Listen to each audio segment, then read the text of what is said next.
औज़ुबिल्लाहिमिनश्शैतानिर्रजीम बिस्मिल्लाहिर्रहमानिर्रहीम। चलिए, salient features 5 kingdoms की हम पढ़ रहे हैं। इसमें हम आज देखेंगे किंगडम प्लांटियन, किंगडम एनिमैलिया। सबसे पहले kingdom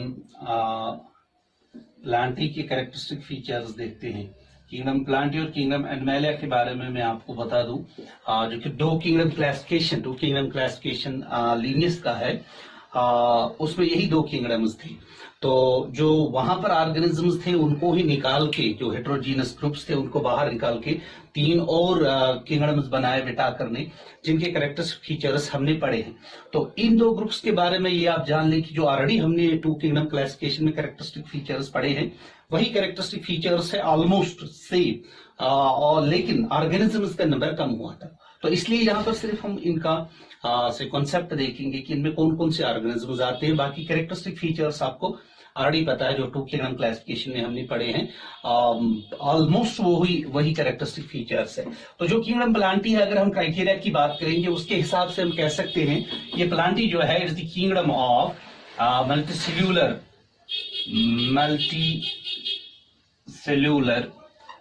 eukaryotes, and basically they are producers. Okay, multicellular producers. Eukaryotes तो है ही, यूकैरियोट्स प्रोटिस्टा से ही आ जाते हैं। तो उसके बाद ये मल्टीसेल्यूलर है, तो ये तो आपको पता है हायर लेवल के ऑर्गेनिजम्स है, और मोड ऑफ न्यूट्रिशन इनका है ये प्रोड्यूसर्स है। ठीक है, तो इस किंगडम को हम मेटाफाइटा भी कहते हैं। मेटाफाइटा इसका दूसरा नाम है, मेटाफाइटा। तो इसमें जो कैरेक्टरिस्टिक फीचर्स हम देखेंगे, उससे पहले हम देखेंगे इसमें कौन कौन से ऑर्गेनिजम्स आते हैं। चलिए, पहला फीचर जो इसके साइलेंट फीचर्स आ जाएंगे, उनमें पहला फीचर देखेंगे, उसके बाद ये इसकी डेफिनेशन भी बन जाएगी, उसके बाद ऑर्गेनिजम्स को भी हम लिखेंगे। तो इसमें मल्टीसेल्यूलर प्रोड्यूसर्स जो है, सारे के सारे वो ऑर्गेनिजम्स जो कि फोटोसिंथेटिक है, फोटोसिंथेटिक ऑर्गेनिजम्स जो है, फोटोसिंथेटिक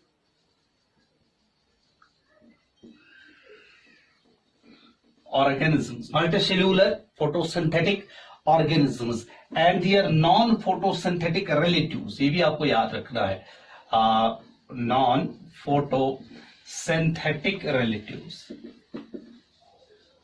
वो सारे ऑर्गेनिजम्स जो कि फोटोसिंथेटिक है और उनके साथ जो मिल जाते हैं इनके नॉन फोटोसिंथेटिक रिलेटिव्स। जैसे इसमें आ जाते हैं कुछ पैरासिटिक प्लांट्स जो कि कंप्लीट पैरासाइट्स होते हैं, और बहुत कम सैप्रोफिटिक प्लांट्स। तो वो भी चूंकि प्लांट्स ही है, even though they are non photosynthetic but they are plants. ये तो वो सारे के सारे ऑर्गेनिजम्स जो कि फोटोसिंथेसिस एक्चुअली करते हैं, और उनके साथ जुड़े हुए उनके नॉन फोटोसिंथेटिक रिलेटिव जो है, ये सारे के सारे आ जाते हैं किंगडम प्लांटी में, और इन्हीं को हम प्लांट्स कहते हैं। ठीक है, अब इनमें जो ऑर्गेनिजम्स आ जाते हैं जो कि 5 किंगडम क्लासिफिकेशन ने बिठा कर दे रखी इनमें, तो इनमें सबसे पहले एल्गी का ग्रुप आ जाता है।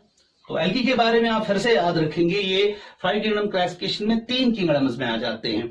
ये एल्गी जो है ये आते हैं मोनेरा में भी, जैसे बिलोग्रेन एल्गी आपने वहां देखे। ये आते हैं प्रोटिस्टा में भी, जैसे डायनोफ्लाइजलेट्स आपने देखे, फ्लैजलेट्स आपने देखे, डायटम्स आपने देखे। ठीक है, इसी तरीके से ये यहाँ पर भी आते हैं जो एल्गी, जिनमें आप याद रखेंगे 3 मेजर ग्रुप्स जो है। ग्रीन एल्गी आते हैं यहाँ पर, ग्रीन एल्गी, इसी तरीके से ब्राउन एल्गी और रेड एल्गी। ये 3 ग्रुप्स है एल्गा के जो कि किंगडम प्लांटी में आ जाते हैं 5 किंगडम क्लासिफिकेशन है। तो इस हिसाब से 5 किंगडम क्लासिफिकेशन में एल्गी जो है इनको 3 ग्रुप्स में आप देखेंगे। इनको मोनेरा में भी आप देखेंगे, किंगडम मोनेरा में भी, किंगडम प्रोटिस्टा में भी, और किंगडम प्लांटी में भी।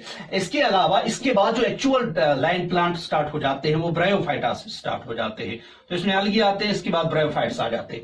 एक्चुअल लाइन प्लांट्स यही माने जाते हैं, ठीक है, क्योंकि इनके ये असल में एक्वाटिक होते हैं, लेकिन एक्चुअल लैंड प्लांट्स जो है ब्रायोफाइट्स माने जाते हैं। इस लिहाज से एक्चुअल प्लांट्स यही है। हाँ, एम्फीबियंस है ये प्लांट किंगडम की। इसके बाद टेरिडोफाइट्स आते हैं। टेरिडोफाइट्स तो ये भी इनमें आपको मिल जाएंगे। फिर इसके बाद बाकी आपको पता है, इसके बाद जिम्नोस्पर्म्स और एंजियोस्पर्म्स। तो वो सारे के सारे प्लांट्स जो कि 2 किंगडम क्लासिफिकेशन में थे, एक्चुअल प्लांट्स वो यहाँ है, इनमें से कुछ निकाले गए हैं, जैसे बैक्टीरिया को निकाला गया है, जैसे फंजी को निकाला गया है, जैसे कुछ एल्गी के ग्रुप्स को निकाला गया है। तो ये किंगडम प्लांटी जो है इसका एक इंट्रोडक्शन है। अब इसके साइलेंट फीचर्स जो है, अब आप वही याद रखेंगे जो कि हमने टू किंगडम क्लासिफिकेशन में पढ़े हैं, इसमें कोई चेंज वगैरह नहीं है। तो यहाँ हम उसके लिए टाइम जो है अपना नहीं दे देंगे, क्योंकि ऑलरेडी हमने उनको पढ़ा है वहां पर, तो वहां से आप इनको देख लीजिएगा।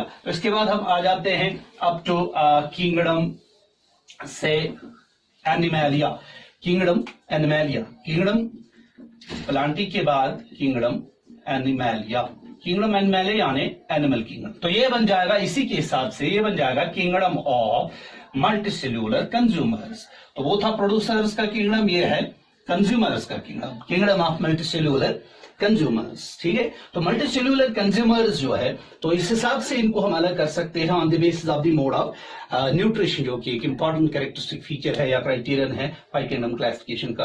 ये भी मल्टीसेल्यूलर है, लेकिन ये कंज्यूमर्स है, वो वाले प्रोड्यूसर्स है। तो वो सारे ऑर्गेनिजम्स जो कि मल्टीसेल्यूलर है, यूकेरियोटिक है और कंज्यूमर्स है, वो सारे के सारे आ जाएंगे किंगडम एनिमैलिया में। तो इस हिसाब से इसका दूसरा नाम बन जाता है मेटाजोआ, इसको मेटाजोआ भी बोलते हैं, मेटाजोआ। तो इसमें कौन से ऑर्गेनिजम्स आ जाते हैं, ये आप याद रखेंगे।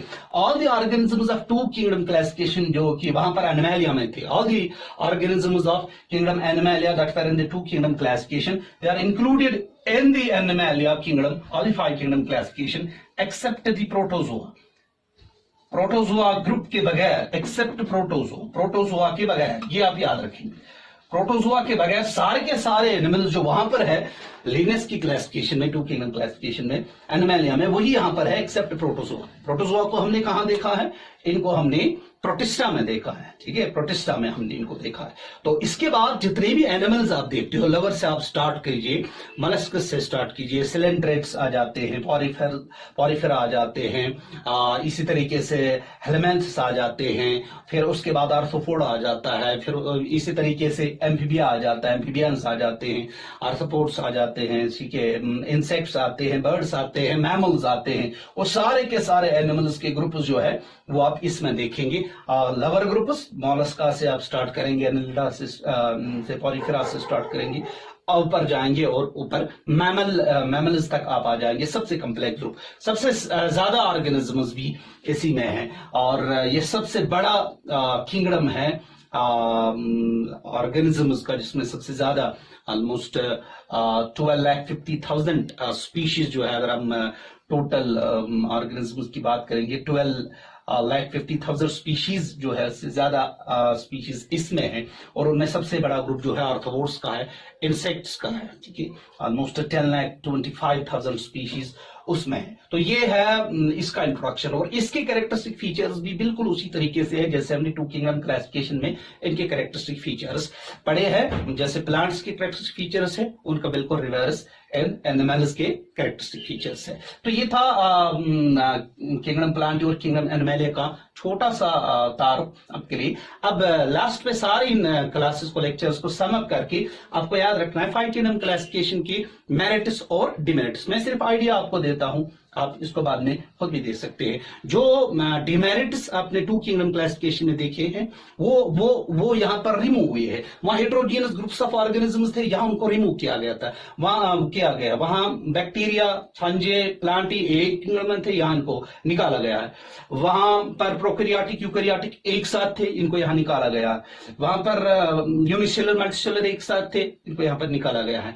तो इसके क्राइटेरिया ज्यादा अच्छे हैं, क्योंकि बॉडी ऑर्गेनाइजेशन के हिसाब से डिवाइड किया गया है, सेल के ऑर्गेनाइजेशन के हिसाब से डिवाइड किया गया है, एवोल्यूशनरी एस्पेक्ट को कंसिडर किया गया है। तो इस हिसाब से ये मेरिट्स इस क्लासिफिकेशन की। लेकिन बहरहाल इसमें भी कुछ डिमेरिट्स है, जैसे प्रोटिस्टा में अगर आप देखेंगे बहुत ज्यादा हेट्रोजीनस वो भी ग्रुप है ऑर्गेनिजम्स का, तो ये एक इसका ड्रॉबैक आप याद रख सकते हैं। स्लाइम मोल्ड्स एक ग्रुप है जो उसमें, जो कि वहां पर फिट नहीं होता है, that comes between walled and wallless organisms. इसी तरीके से एबुलिना और उसके रिलेटिव्स जो है वो भी फिट नहीं होते हैं। वायरसेस के लिए इसमें कोई जगह नहीं है, ठीक है। एल्गी को 3 किंगडम्स में रखा गया, तो ये कुछ इसके ड्रॉबैक्स जो है वो आप याद रखेंगे। तो ये साइलेंट फीचर्स कंप्लीट हो जाते हैं और उसके बाद अब हम डिटेल्ड एस्पेक्ट्स पे आ जाते हैं किंगडम मोनेरा के। इंशाल्लाह नेक्स्ट वीडियो में हम किंगडम मोनेरा यानी बैक्टीरिया का डिटेल्ड स्टडी जो है वो स्टार्ट करेंगे। Thank you very much. अस्सलाम वालेकुम व रहमतुल्लाह।